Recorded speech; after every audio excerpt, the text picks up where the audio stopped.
আমাদের গ্রামের এক পাশে হচ্ছে উপজাতি সাঁওতালরা বসবাস করে। তো গ্রামের লাস্ট এই মাথাটাতে হচ্ছে এই পোর্শনটাতে এনারা থাকেন। এই বাড়িটা দিয়ে হচ্ছে স্টার্ট সাঁওতাল পাড়া। এই পুরা পাড়াটা হচ্ছে সাঁওতাল থাকে আর কি। এই যে সামনের যে বাড়ি,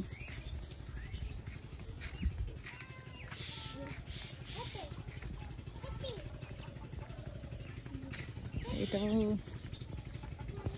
সাঁওতালদের বাসা। ওই যে পিচ্ছি বাসাগুলোর মধ্যে দেখা যাচ্ছে ওগুলো সাঁওতালদের বাবু। এই যে দেখেন ওরা কিন্তু খুব পরিপাটি হয়, এই যে বাসাগুলাকে এইভাবে সব সময় পরিষ্কার রাখে। যে ভদ্রলোক বসে আছেন উনিও উপজাতি। আগে সাঁওতালদের বাসায় শুকুর দেখা যেত, এখন ছাগল দেখা যাচ্ছে। যদিও আমরা ছোটবেলায় যখন এগুলা দিয়ে মাঝে মধ্যে হেঁটে বেড়াইতাম তখন শুকুর দেখতে পাইতাম। এখন আসলে অনেক কিছুই কালের বিবর্তনে অনেক চেঞ্জ।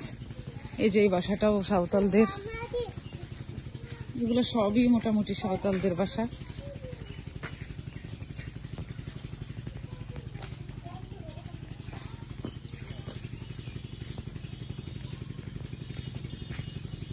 মাঝে মধ্যে একটু কিছু মুসলিমও থাকে অবশ্যই, এখানে মুসলিম বাড়ি বেড হয়েছে। তবে এই বাসাটা অনেক পুরাতন, এটা আমরা আমাদের জ্ঞান বুদ্ধি হওয়ার বয়স থেকে দেখতেছি।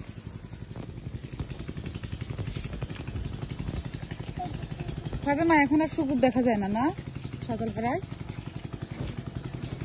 যায় না? না, ও এটা হচ্ছে আলু, ওইটা হলো বেগুন, পাশে হচ্ছে ভুট্টা, আর রাস্তার সাইডে মানুষ কাপড় শুকাচ্ছে। এগুলো সব সাঁওতালদের বাসা। এই পুরা গ্রামটা সাঁওতালদের, মানে আমাদের গ্রামেরই অংশ এটা, বাট এই এই এই জোনটাতে শুধু সাঁওতাল বাসা।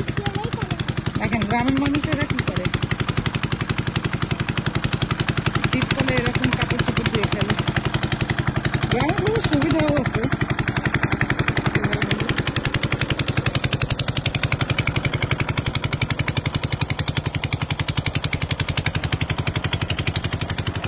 ছোটবেলায় না আমরা এরকম দ্বীপকলে গোসল দিতে আসতাম, জানো?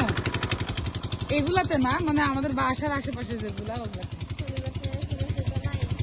আমাদের বাসার আশেপাশে নাই, কিন্তু ওই যে ধরো যে চত্রা বিলে দিতে চাইতাম। তারপরে আমাদের ওই যে মাদ্রাসা হয়েছে না, মাদ্রাসার পুকুরটার পাশের যে জমিগুলো, ওগুলো তো আগে, এখন তো আব্বা বিক্রি করছে, আগে যখন আমাদের ছিল তখন ওখানে যাইতাম।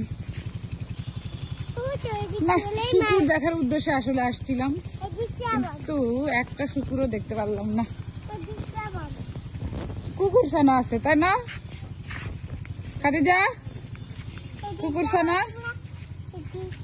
ছানাটাকে নিবা? তুমি নিবা না? ওই যে ওখানে কতগুলা দেখছো, ওখানে কয়টা? 4টা। ওখানে যাবা কেন? কামড় দিবে, থাক, যাবো না।